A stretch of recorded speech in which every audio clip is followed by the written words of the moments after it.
بسم الله الرحمن الرحيم الحمد لله رب العالمين والصلاة والسلام على محبوبنا سيد المصطفى سيد محمد ومع بعد Assalamu alaikum wa rahmatullahi wa barakatuh wa Ramadan Mubarak to you all, and welcome to today's daily reminder of the Qur'an organized by the British Board of Scholars and Imams. My name is Nathan Musa, and today I've been asked to delve into and discuss some of the ayat that mean a lot to me from the Holy Qur'an, and I will use the next 15 to 20 minutes to discuss, hopefully, inshallah ta'ala, the verses found in Surah Al-Ma'arij, the chapter of ascent, or more specifically, the chapter of the pathways of ascent. And this is a chapter found in the 29th juz, so that the end portion of the Qur'an. And it's a beautiful chapter where Allah Azza wa Jalla talks about the Day of Judgment, talks about the state of the human beings, and also talks about actions that help us get closer to Allah. So within the next 15 to 20 minutes, I would like to break it down where in the first portion, I will recite the verses as well as the translation. And then in the second portion, look at what the mufassirun or the exegetes, through their tafsir or the exegesis, on how we extrapolate or extract lessons from these verses, inshallah. And then finally, to look at how these verses apply in the blessed month of Ramadan, inshallah. And so I ask Allah that this time that we're together is one of benefit and one which provides some use specifically in this month. So without further ado, I'll recite these verses, but just to mention how I will, because there's a few verses that I will look to recite, I'll break it down into two mini sections. The first, and there's no correlation as to why I broke it in the way it is, it's just more so for the listener, instead of hearing a long passage of the Qur'an and a long passage of translation, by breaking it into two sections, it will be easier to digest, inshallah. So without further ado, أعوذ بالله من الشيطان الرجيم إن الإنسان خلق هلوعا إذا مسه الشر جزوعا وإذا مسه الخير منوعا إلا المصلين الذين هم على صلاتهم دائمون والذين في أموالهم حق معلوم للسائل ومحروم. The translation: Indeed, humans have been created to be anxious. If evil afflicts him, he becomes fretful, and if good comes, he becomes tight-fisted, except those who pray, those that pray constantly, and those who give a portion of their wealth to the one who asks and the one who is deprived. And then Allah Azza wa Jalla continues, وَالَّذِينَ يُصَدِّقُونَ بِيَوْمِ الدِّينِ وَالَّذِينَ هُمْ مِنْ عَذَابِ رَبِّهِمْ مُشْفِقُونَ إِنَّ عَذَابَ رَبِّهِمْ غَيْرُ مَأْمُونٍ وَالَّذِينَ هُمْ لِفُرُوجِهِمْ حَافِظُونَ إِلَّا عَلَى أَزْوَاجِهِمْ أَوْ مَا مَلَكَتْ أَيْمَانُهُمْ فَإِنَّهُمْ غَيْرُ مَلُومِينَ فَمَنِ ابْتَغَى وَرَاءَ ذَلِكَ فَأُولَٰئِكَ هُمُ الْعَادُونَ والذين هم لأماناتهم وأهلهم راعون والذين هم بشهاداتهم قائمون والذين هم على صلاتهم يحافظون أولئك في جنات مكرمون. The translation: And those who believe in the Day of Judgment, and those who are of their Lord's punishment fearful. Indeed, there is no one who is wholly secure from it, and those who protect their chastity except with their spouses, for indeed they are not blameworthy. Yet those who go beyond that, they are of the transgressors. But those who adhere to the trusts and the pledges, and those who give honest testimony, and those who commit to their prayers, they will be honored in the blessed gardens, inshallah. And so when we're looking at the tafsir, we see that the mufassirun, the exegetes, first show how Allah in this passage is describing the nature of the human being. And so this nature is one that is showing our dependency to Allah. إِنَّ الْإِنسَانَ خُلِقَ هَلُوعًا. Indeed, mankind or humankind is built or created in a state of anxiety. And so the Mufassirun say, and this is not one of the only ayat within the Qur'an where Allah describes the nature of the human being, but in here we're seeing how this is a state where we should be thankful for Allah in describing the basis, the origins, the genetics of who we are as a species. We're one naturally that can become anxious. And so following that verse, Allah then describes إِذَا مَسَّهُ الشَّرُّ جَزُوعًا وَإِذَا مَسَّهُ الْخَيْرُ مَنُوعًا. And so if evil afflicts him, or the person, the individual, they become fretful. But if good impacts him or comes his way, they become tight-fisted. Again, this is showing the nature of the human being, naturally, whereby when evil or badness or a trial or an affliction impacts their life, just naturally, we become anxious, we become fretful. Similarly, when good occurs in our life, naturally, the first disposition that we have as human beings is to withhold it, is to have it for ourselves. And so the Mufassirun claim and state through their tafsir how this is a blessing from Allah, whereby He gives us awareness of who we are as creation, as this point of creation, and whereby we should understand that this anxiety this hal, or this innal insana khuliqa halu'a, indeed mankind was created in a state of anxiety. We should know that this anxiety can consume us. It can become a sickness that overwhelms us. So first and foremost, it's a natural disposition that we have. So we shouldn't feel guilty as such to have these feelings, because they're part of our essence. But what we should be aware of, and what Allah is alluding to here and highlighting here, is through the affliction of evil and through the impact of good, how these things, through anxiety, these feelings can overwhelm us when we become fretful or become tight-fisted. And so we should be thankful for Allah for giving us that overview, for providing us that insight, rather than us having to try and work out for ourselves, or rather than us not knowing that about us at all. Allah has given us some insight into the human being. And not just that, He doesn't just give us the insight, but He provides the solutions. He provides in the following ayat the categories of actions that help us combat the state of anxiety. And there's 8 groups of actions that relieve this nature. Those who pray. The first one is those who pray. وَالَّذِينَ هُمْ عَلَى صَلَاتِهِمْ دَائِمُونَ. The second category is those who give. وَالَّذِينَ فِي أَمْوَالِهِمْ حَقٌّ مَعْلُومٌ. The third category, those who believe in the Day of Judgment. وَالَّذِينَ يُصَدِّقُونَ بِيَوْمِ الدِّينِ. The fourth category, those who are fearful of the punishment. وَالَّذِينَ هُمْ مِنْ عَذَابِ رَبِّهِمْ مُشْفِقُونَ. So they're not just believers of the Day of Judgment and know that this life is temporary, but they're also aware of the impact of their actions and aware of the punishment, or at least that there is an outcome to their actions in the hereafter. They're the first 4 categories. You have another 4 categories that were mentioned in the ayat that I previously recited. The 5th category is those who protect their chastity. وَالَّذِينَ هُمْ لِفُرُوجِهِمْ حَافِظُونَ. Those who are loyal to their commitments.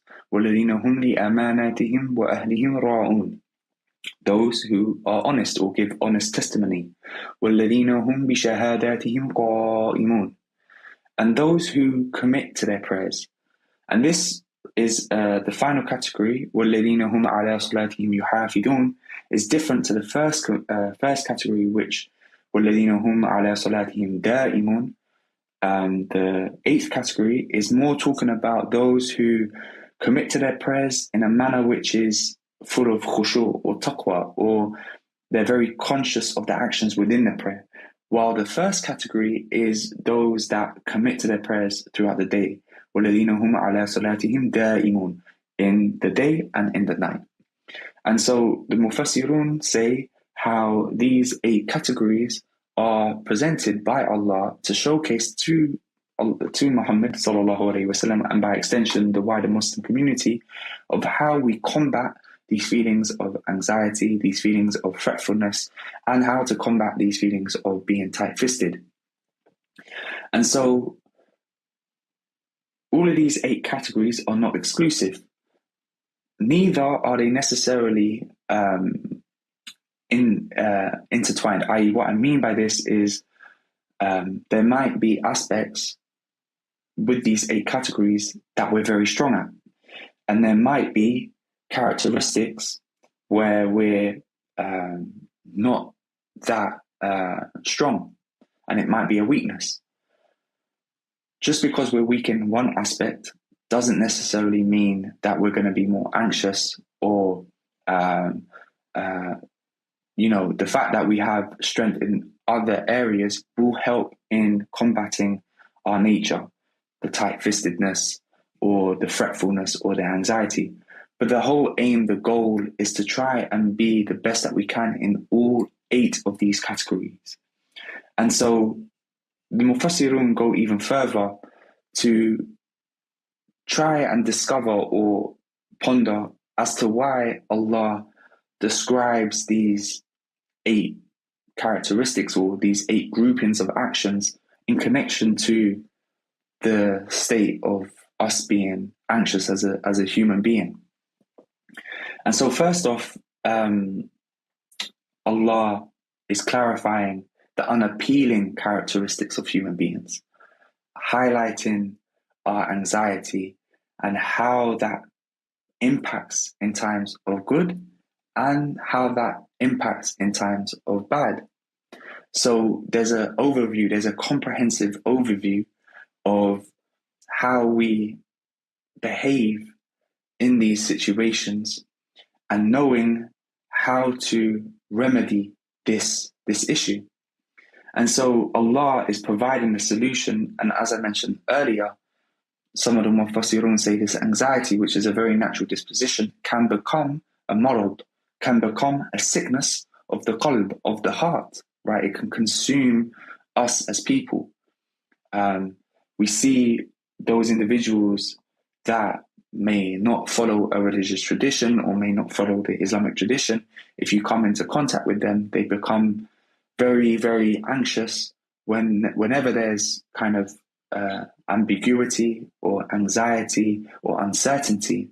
And alhamdulillah, with Islam, it grounds us in having this sense of tawakkul, the sense of reliance, the sense of knowing that there's a creator who is in control of everything, right?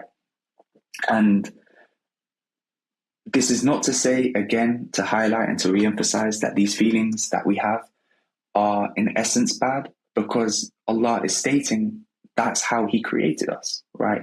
It's a very natural feeling to feel that when you don't know when your next your paycheck is going to come, you feel some sort of way, you feel some sort of anxiety. Or if you're pregnant or your spouse is pregnant, and you hope that the birth, the delivery of the baby is going to be safe and well and healthy, but you're uncertain. So you're going to always have some sense of anxiety.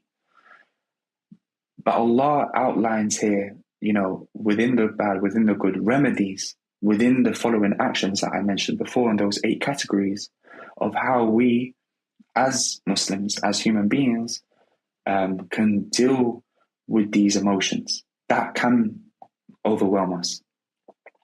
And some of these actions, and we're going to go kind of further in applying them more so in the sense of the month of Ramadan, But as you saw, as you heard, some of these actions are doing so. Salah, committing to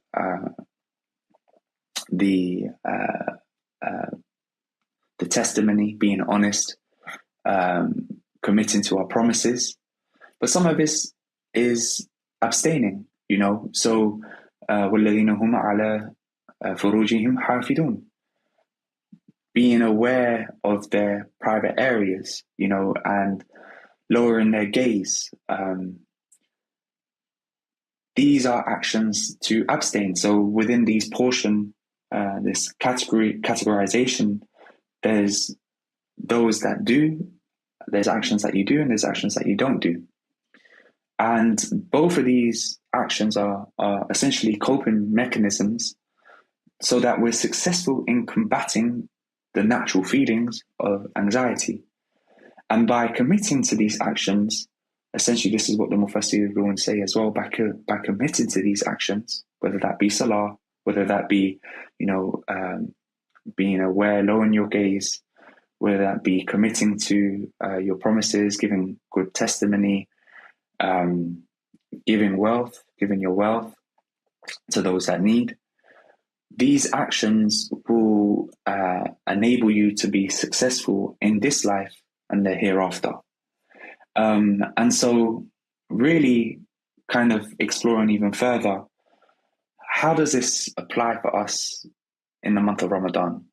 So firstly, the month of Ramadan, as we know, is the month of the Qur'an. It's the month where we abstain from certain actions. But it's essentially the month as well of cleansing, of departing from the dunya and its delights. And we are able, just by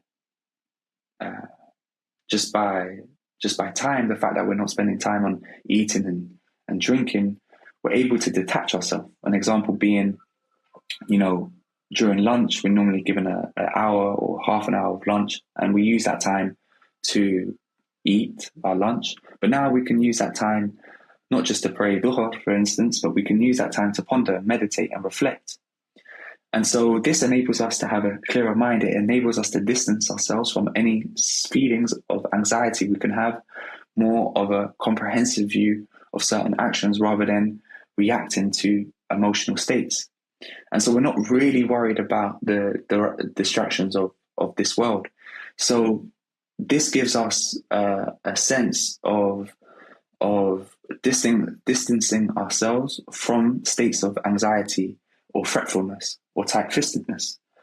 And so we have more mental capacity and also more time to do these actions that were relayed in those 8 categories. So we have more time to pray.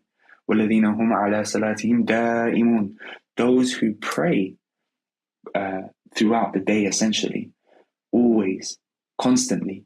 And so, as we know, in Ramadan, we have the opportunity to pray in the night, Taraweeh and Tahajjud. So we're praying our 5 a day, but we're doing additional prayers.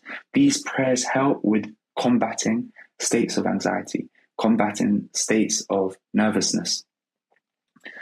And then we also have charitable schemes, fundraising schemes that come left, right, and center during the month of Ramadan. And these shouldn't be seen as a burden, but these opportunities, these fundraising campaigns should be seen as opportunities to do good. وَالَّذِينَ فِي أَمْوَالِهِمْ حَقٌّ مَعْلُومٌ. Pardon me. وَالَّذِينَ فِي أَمْوَالِهِمْ حَقٌّ مَعْلُومٌ. So to give through their wealth, give a portion of their wealth, using these fundraising campaigns to give. And through giving, we're in the times of good, we're not becoming tight-fisted, right? And this relation with that action will help us balance emotions and feelings that, again, re-emphasizing that are natural, but that are not overwhelming us. Lowering the gaze, we do that, we're more conscious of that in Ramadan, right? Not to look at certain things that we shouldn't be looking at, but also spending our time with our spouses during the night. And also we have more time to maintain our commitments. And so this is where Ramadan really kind of provides these opportunities. But the kind of final message I want to give is not about mastering each group. We're not perfect. We're not built to be perfect. But during the month of Ramadan, we can take the time to analyze our strengths and weaknesses. What of those groups are we good at, and what of those groups are we weak at? And understanding that by refining, by becoming better with those groups, it will help deal with these natural emotions, but prevent it from overwhelming us, right? And so this also helps to think about post-Ramadan. What can we do after Ramadan that can improve our situation? And so by doing that, it will help combat these negative features that Allah highlights in these verses. So I hope, inshallah, this segment, this portion is of benefit. And I ask Allah to give us qalbu sakina, like a pure heart, a peaceful heart. And I hope, inshallah, that we are able to improve in some of these categories, whether that be salah, whether that be giving money, whether that be having an idea of how to better ourselves, not just for this month, but for following Ramadan, that will benefit us in this life and the hereafter. So with that, my dear brothers and sisters, I will end and just say Ramadan Mubarak. Assalamu alaikum wa rahmatullahi.